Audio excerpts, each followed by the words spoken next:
Hi, I'm Whitey Herzog, and I am the manager of the 1985 Cardinals. And I'll be introing today's game between the 1975 Reds and my team, the 1985 Cardinals. And I will be ghost managing Tom Heinlein from behind the scenes. I've been watching him. He manages with my style, and as everybody knows, I'm rather aggressive. So I'm looking forward to the Cardinals' second win, and I'm looking forward to try and win this tournament. And we were able to beat the Reds last time 3-2. But I have to admit, this is a real tough team. But I'm going to guide Tom through this game as best as we can. So, 1975 Reds versus 1985 Cardinals. Let's go. Here are the starting lineups for the teams.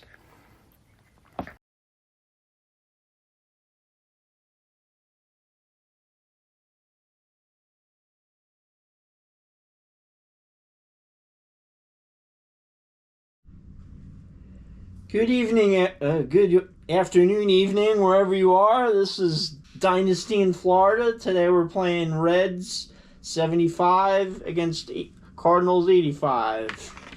Yes, this is a rematch from the original game, from the first tournament, and the Cardinals beat the Reds 3-2 in that particular game. We actually have Cox against Nolan right now, and it is only the top of the first, and Johnny Bench has just hit a 2-out double down the left field line. And so now Perez is up. Let's see if he can drive him in.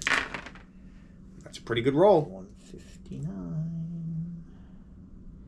There's a base hit to left field. All right, base hit to left field, and this is a grounder. A grounder, yeah, it's two to home automatic. All right, so ground ball base hit to left field, and that's going to score Johnny Bench, and the Reds are going to strike first blood as Perez hits a RBI single through the hole into left field. This is all happening with 2 out. All right, 931, and Griffey is what? Lefty. Griffey is a lefty, and that is going to be a high fly out to center field to end the inning. But like we just said, the Reds strike first. We'll be back. See if Van Slyke can come over. All right, guys. So we are in the bottom of the first, and after the first two guys went out down clean, Willie McGee hit a shot to right field, and Ken Griffey almost chased it down, and it barely just got over his head and went off the wall for a double. So we have a runner at second with 2 out with Van Slyke up. All right, here we go. 1-something.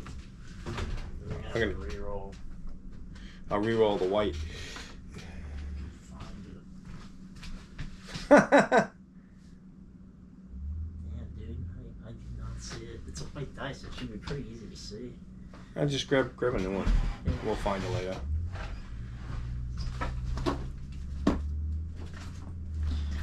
Dice are in here. Tom really wanted that base hit on that one as he lost the white dice. Well, very well could be. We're gonna see what the white die comes up at. We're gonna find out. Pretty important part. Well, one. No, one. It's either gonna be like a long fly out, a foul ball, or a base hit. Yeah, I think we know the cards a little bit. We know too much about the numbers of this game. Yeah. All right, here we go. All right, 125. That's 125. Exactly I don't know if that's in the long fly out range or not. This is not Willie McGee. This is Van Slyke. Not quite as good a hitter. All right, 125. Oh my goodness. It's a triple into the right center field gap. Oh my goodness. Van Slyke comes through with a triple. Holy mackerel. Actually, almost everything in the 100s just hit for him. It's pretty good, yeah. Yeah, he's got one little small window of long fly out. Unless it was going to be a foul ball, he was going to get a hit. All right, so we got a triple into the right center field gap. The new dice helping Tom out with the triple. Yeah. It would have likely been at least a single, but the triple helps. So Van Slyke gets onto third.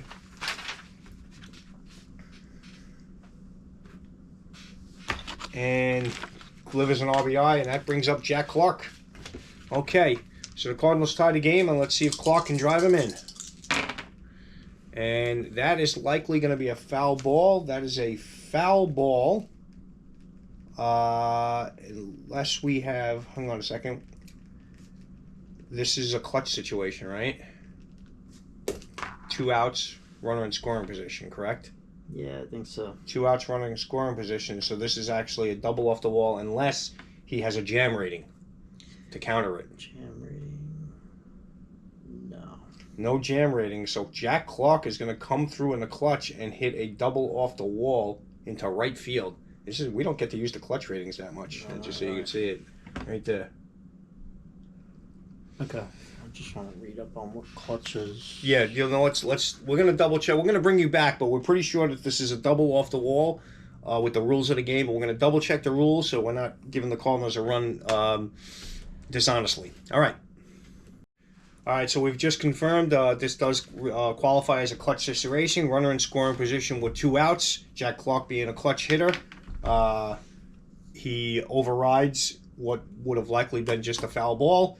And he hits a double off the wall. And just so everybody knows, Triple. pitcher, no, this is a double. Oh, double. Double off the wall. And just so anybody knows, so they know how the game works, if he had a pitcher with a specialized jam rating, meaning that he can get out of jams, that would override the clutch rating, and this would be indeed just a foul ball. So this game takes everything into account. All right. Yes, it does. Cardinals still up 2-1 with Jack Clark. Cardinals are now up 2-1. Jack Clark is at second base, and now Ozzie Smith is up. So we're going to keep you live. Okay. 963. Ozzie is batting left-handed. Ground out to first base. And Ozzie Smith grounds out to first base. And that's going to end the inning. And the Cardinals take a 2-1 lead in what we expect to be a little bit more of a pitcher's duel, but look, we're getting some offense early on. That's an exciting first inning. Absolutely. So we're going to go into the second with the Cardinals up 2-1. We'll bring you back. All right, the streak continues. Gary Nolan leading off the third. We're leading off the top of the third inning, and Gary Nolan hits the ball just hard enough where it's a clean base hit, and you got great range over there with Pendleton and Ozzie Smith, but he split the defense where they didn't even have a chance. Hit it just hard enough to get through. Wouldn't even call it a seeing eye single. I'd call it a solid single. I really got my team motivated today. I really gave them the speech at the beginning of this game. All right. So this is Pete Rose, right? Not sure what happened there. 0-33 is a pop out to first. All right. So Rose is going to pop out to first. More than likely, it's because he just doesn't hit as well as Nolan. Not that time. 370. 370. And this is Joe Morgan. Joe Morgan strikes out. Joe Morgan's going to strike out. And that's going to bring up Johnny Bench, who doubled his last time up. And a double, again, would likely score Gary Nolan. And this is looking good. Looking good. 125 is a base hit ground ball to first base. Towards what, right field? Left field. Ground ball into left field, base hit. Okay. So Johnny Bench is going to come through with a hit. And now we're going to have first and second here with Perez up. So Perez has got a shot to make something happen here. Okay, 262. That's a pretty good roll. 262. Righty is a strikeout. And that's not a good roll. A lot of guys going down looking today. That's 3 strikeouts for Cox, all looking. I assume he's got that curveball working well. Yes. We'll be back with more when we get things active and score runs, hopefully. Okay. A leadoff base hit by Ken Griffey. And the Reds are working on something here with nobody out. I did something wrong here. I put it under Ozzie Smith. Dave Concepcion. Okay. That's why you said it was Ozzie Smith. Yeah, exactly. I was like, I didn't make a trade in the beginning of this game. Every once in a while, I forget to flip the book over. I don't know if we can make trades in this tournament. I don't think that they're allowed. 834. 834, and we have Concepcion up. He's right-handed, right? Right-handed. So 834 against a right-handed. That's going to be a strikeout. And that's a key strikeout. And this time, Cox doesn't strike him out looking. He just swings right through it. 067. Is that an error question mark? I believe so. And that is going to be a possible error. Doesn't happen against the Cardinals a lot. That's going to be against the great Ozzie Smith. Shortstop. Now, the one good thing is, even though Ozzie Smith is really good, this game is set up to be realistic, where shortstops make a lot of errors. It's just realistic. And a 0-7 is going to be one of those.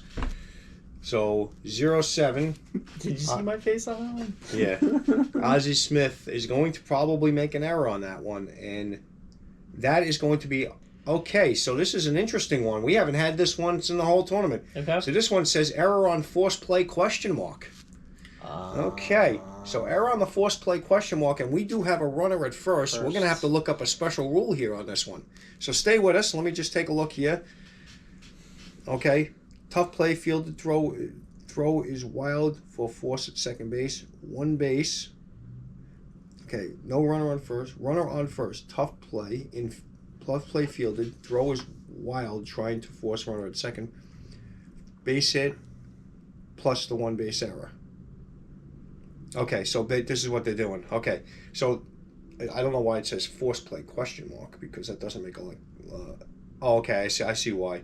Because if there was nobody on, it would be a single. So basically, what's going to happen here is they are going to be crediting the batter with an infield single here. Okay. And then but the force play in the scorer's mind, the force play should have happened. It probably was a rush throw by Ozzie, and so Ozzie threw it away, but the right fielder backed it up properly, so he's not going to go to third. He's not going to go to third. So it's but for scoring purposes, this is going to be an infield hit for Foster. Okay. And the runner advancement is going to be as a result of an E6. Either way, he has first and second. Okay, so we got first and second, and we've got only one out. 994. 994. Geronimo is right-handed. He's lefty. All right, so Geronimo is left-handed. So this is an interesting play here. We've got a routine ground out to first base. And that means that we're going to be trying to turn a 3-6-3 double play. So we need to know Geronimo's speed here. He's an 8. Okay, so he's an 8. Now here's what makes this interesting. Okay, that is going to push his speed up 2 notches because it's to first base. Okay, but Ozzie Smith has the special pivot move which counters that and pushes him down a notch. But that being said, Geronimo's got a legit chance of beating this out. I need to roll a 9 here to get him complete the 3-6-3 double play. Okay. All right, I did not. So Geronimo's going to beat that easily, but we are going to get the force at second on a 3-6. Geronimo's going to go to first base on a fielder's choice, and of course Griffey's going to advance to third. So now we have first and third, which normally I wouldn't worry too much because the pitcher's up, but we know Paul's pitchers are hitting somewhere in the neighborhood of 450 or something like that. All right. Am I confident to swing the bat here? Well, you know. He did get it. He did get a base hit the first time. That's right. He certainly did. 995. And 995 is not a good roll. That is going to be a routine ground out to third base. Okay. And so this time, pitcher doesn't get it through. Hit it almost in the same spot, but this time pulled it a little too much right to Pendleton. And it's not going to go through the hole. And a lot of threatening things happening here. It's actually a pretty exciting game because it's not the pitcher's duel that we anticipated. It's more like a defensive, slightly pitching duel with the hitters rising on occasion but not coming through in the clutch. So let's see what happens as we go Sorry to forward. waste your time with these 5 minutes and those 2-1 Cardinals going into the fourth. They're going into now the bottom of the fourth. Okay. Let's do this. Okay. After a leadoff base hit, Tom has decided to bunt for a hit. I'm going to try and bunt for a hit with Vince Coleman because I gave him a chance, but he didn't say anything about corners in. So I'm going to try and surprise him here and bunt for a hit. So the first thing we have to do, Vince Coleman is a B. I don't believe in any of that stuff. Exactly. You don't like to play. I'm playing that against him. All right. So first we're going to see if Coleman was patient enough to get his correct pitch, where it makes a bunt for a base hit more likely. If he doesn't, then bunt for a base hit is a little less likely. All right, so he didn't get his exact pitch. Okay, so we go to the true bunt to the base hit chart. Okay, and now we're going to make a roll here.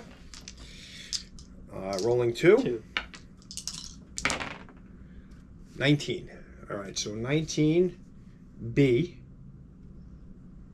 okay, is going to be lead run and nailed, but batter safe at first. Okay, so he didn't make a good bunt, so Cox is going to be out, and we'll just roll 1 and see who the fielded it was. That's going to be the first baseman.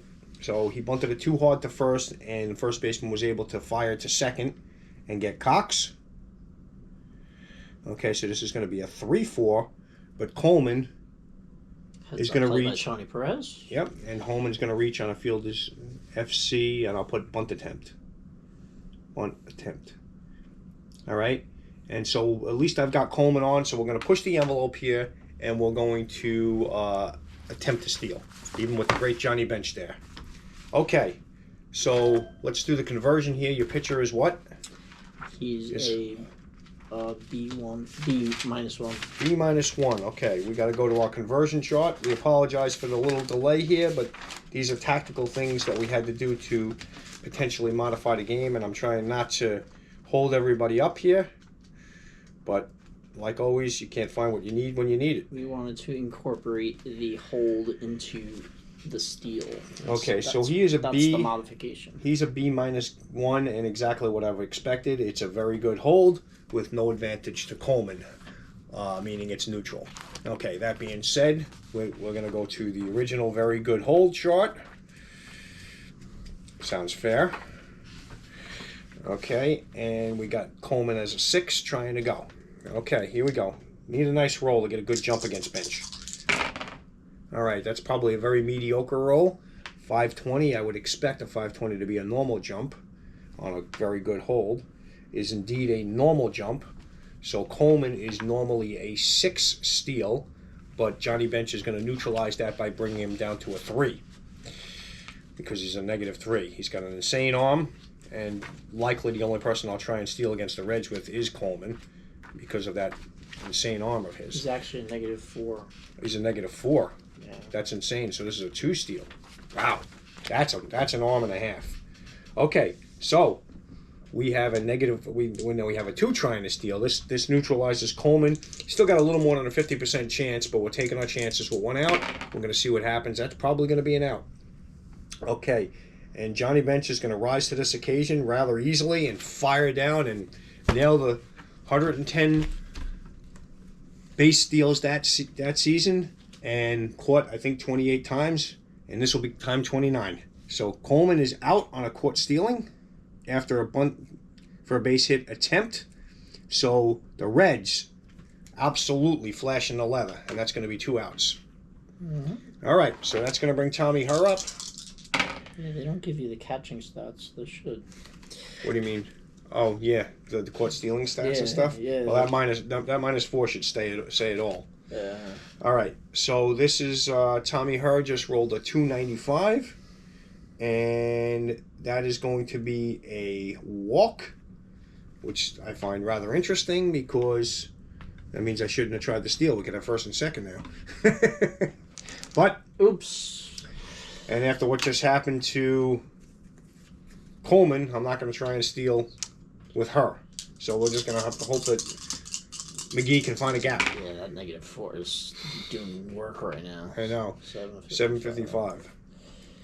Is a soft ground out to shortstop. And we got a soft ground out to shortstop, and so the Reds, especially with the Hall of Famer Johnny Bench back there, my goodness, that should show you how defense in this game really matters. Still 2-1. There you go.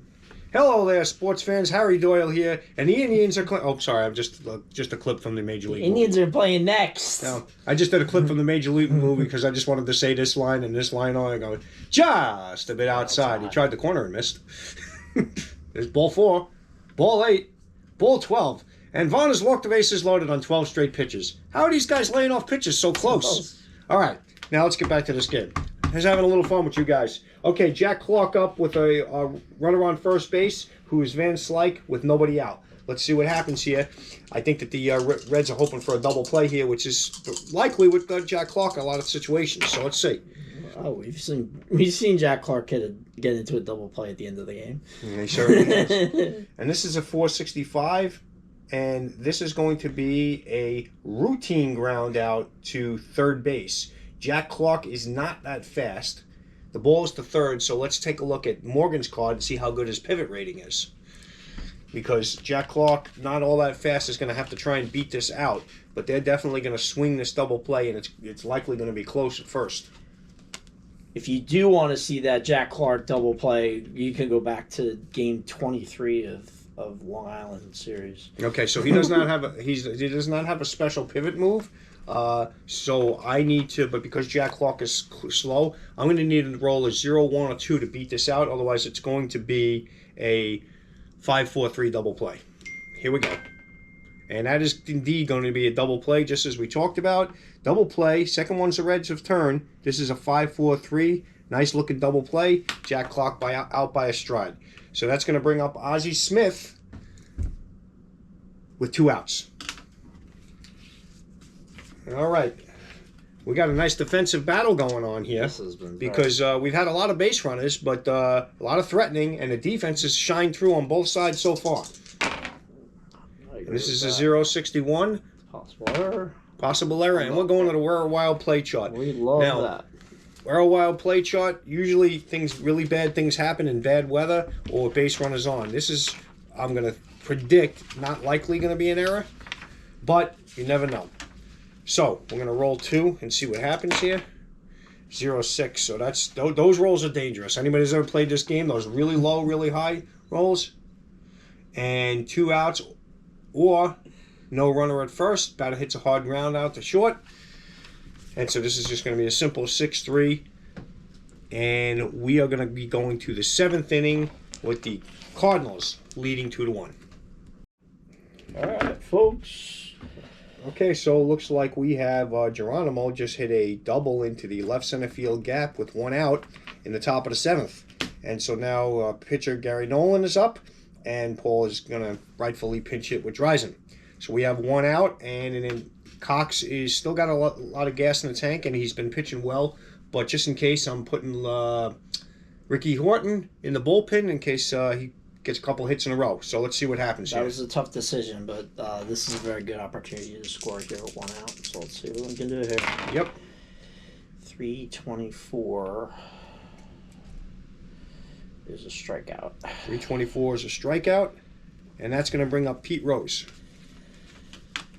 And Pete Rose is this is the time he needs to shine through. And 150, that's pretty good. That's probably going to be a hit. Ground ball, base hit. 2 to home automatic. Okay, so he's going to get a ground ball base hit and drive in this run, and that's typical Pete Rose right there. And that's going to tie up the ball game here. And I've got a couple decisions to make because it looks to me like Cox is still got gas in the tank, but he has let up 2 hits with a strikeout between. So we're going to bring you back because I'm going to take a look at what I've got and let you know. Here is I'm going to put... All right, folks. So I'm putting Campbell in the bullpen too. We had a run pushed across, and now we have Joe Morgan batting with a runner on first and 2 out. I just had a mound visit. I talked to Cox. He still feels good. Rose didn't hit that ball extra hard. He feels he's got gas in the tank. I believe him. So I'm going to try and get Morgan out with Cox. But just in case, I'm putting Bill Campbell up in the bullpen as well. So now Ricky Horton and Bill Campbell will be warm. All right, so that's going to be a possible error. No, 0, 0. Oh, 090. Yeah, possible error. He's going to roll 1. Sorry, I thought it was a pop against the right fielder. That's very unlikely, but let's roll 2. Let's see what happens. Uh-oh. That's going to be an error. Anytime the 0 shows up, it's trouble. That's a real trouble, and that's going to be a problem because especially when it's the first number. Van Slyke. When the red dice is on the 0, it's trouble. Van Slyke is a 90. with a 0-2. So, with an outfielder, 0-2. We also know that weird things happen. Okay, so this one says wind question mark. And if the wind is less than 20 miles an hour, it's just going to be a routine flyout. Oh. So, with no wind, this is not going to be an error. And he just flies out to right. And that was extra good for me. So, he actually needed a low roll, but not that low. So, Cox pitches his way out of it. And we have a 2-2 ball game going to the bottom of the seventh. Boy, this is a gem. This is great. Okay, folks, we are in the 9th inning. We've got a great ball game. This has been a great game. This is a great game. So we're on the top of the 9th in a 2-2 ball game. Todd Worrell is in for the Cardinals, and he pitched a clean 8th inning with 2 strikeouts. And now the top of the 9th, Ozzie Smith flashes the leather. Smash up the middle, and Ozzie does what Ozzie does. Makes a diving play and an off-balance throw. Gets the first runner. But now George Foster has hit a deep fly, and we're going to see how deep this thing is. We got a possible home run going here. Direction. That's going to be a 64. He's a righty. Righty spray. Righty spray, 64. This is to dead center field, but he's going to be getting a plus 40 on his roll, so that makes it reasonable here. We've probably got about a 50-50 shot here. And that's going to be gone, baby. That ball is gone. He's going to hit that ball about 435 feet over the center field fence, and George Foster could be the hero in this game. George Foster with a 435-foot shot over the center field fence. And the last time the Cardinals won this game 3-2 in the former tournament, and now the Reds take a 3-2 lead, and they're showing that last tournament was just a fluke.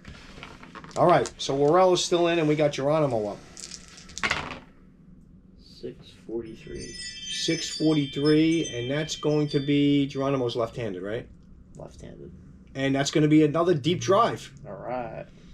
So we have another deep drive by Geronimo, and maybe Worrell is getting unglued. And this is going to be, he's a lefty spray, correct? Lefty pull.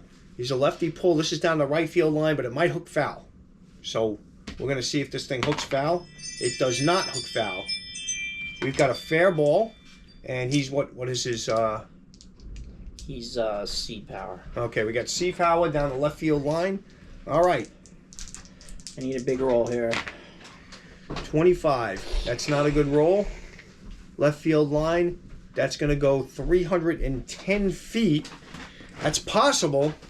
310 feet is going to be... Nope, it's going to be an out on the warning track. Coleman is going to run this one down. That's with all the plus 10s and stuff? Yeah, that's with the plus 10. Okay. Coleman's going to run this down. He needed another 20 feet to get it over the fence. Okay. But right in the beginning of the warning track, Coleman's going to run this down. So deep fly 8 warning track. Okay, and that's going to bring up the pitcher, Carroll. And let's see what Paul does here. We will warm up Eastwick, and Doug Flynn will be the pinch hitter. So Flynn going to pinch hit here, and we'll do our housekeeping after this inning because this inning's too exciting, and then we'll bring you back. Let's see if we can get an out here. 7:39. Flynn's right-handed or left-handed? Right-handed. Right-handed. 7:39 is going to be a strikeout. So. After a home run and a deep fly out, Worrell regathers himself, but now the Cardinals are going to have to make something happen in the 9th. We'll bring you back.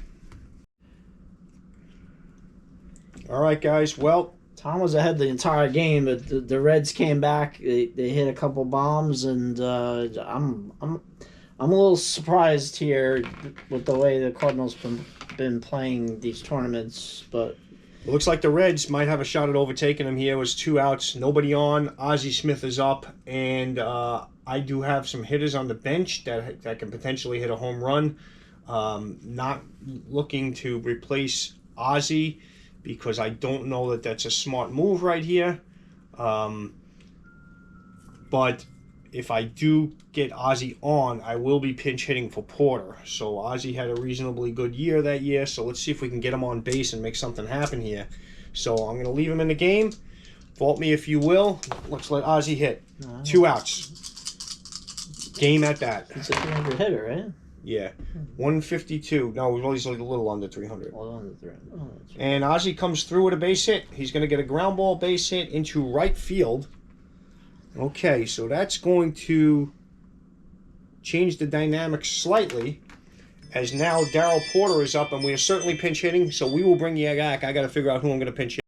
All right, guys, so we're back. Darryl Porter up, Ozzie Smith on first base. I've decided to go with Tito Landrum. Now, it is a righty versus righty situation. That's not ideal, but Landrum was good. He has certain limitations in righty situation, so I can't overuse that, although that would be unfair. But I'm primarily choosing Landrum for his power in this particular case as well. I need at least a gap shot here, or a home run would be great. So let's see what happens. Tito Landrum, 2 outs, runner at first base. Here we go. 870, not looking good. High fly out to left field. All right, so Reds are going to clean up nicely with a fly out to left field. Cardinals are going to lose. And the Reds are going to go 2-0 after the last game, dropping 2 in the first 2. So Reds looking good in this series. Cardinals not in trouble yet, though, as they're going to be dropped to 1-1.